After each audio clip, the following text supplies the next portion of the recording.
Hey guys, welcome back. In this video, we will be looking at installing Composer, which is our dependency manager for PHP.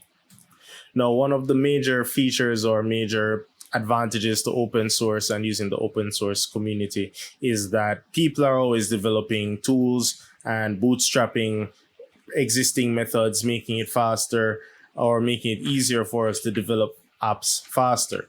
And so with all of this information available to us, a dependency manager becomes essential because it helps us to manage which libraries and tools we're referencing. And so Composer is the most popularly used one for PHP. So you can go ahead and browse the packages and just look through some of the things that might be available to you and how it may be used. But ultimately in this video, we just want to download it and install it. So I'll just go ahead and click download and I'll run this Composer setup download link and I'll just run that file. And the installation process is pretty straightforward. We can just go ahead and click next and allow it to do its thing. The order in which I'm installing the things, XAMPP, and then this is essential because this may not install properly if PHP does not exist on the system. So we just want to go ahead and install after XAMPP so that all of the existing dependencies are indeed and in fact there.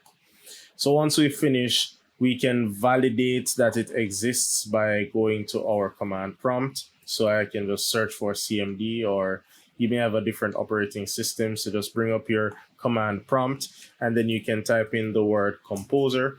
And then if you see something looking like this, don't panic. It's good. It means that it is installed and they're just saying you probably need some help.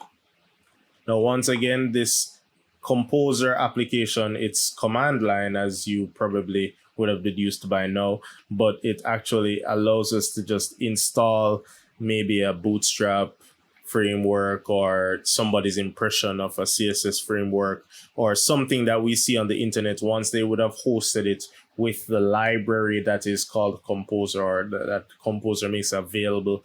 Once they would have published a package, then we have the opportunity to download it directly into our project. If there's an update, we can install that update just by running a command here, and Composer will go out and fetch all those files and replace what needs to be replaced and make that whole package management process very easy for us.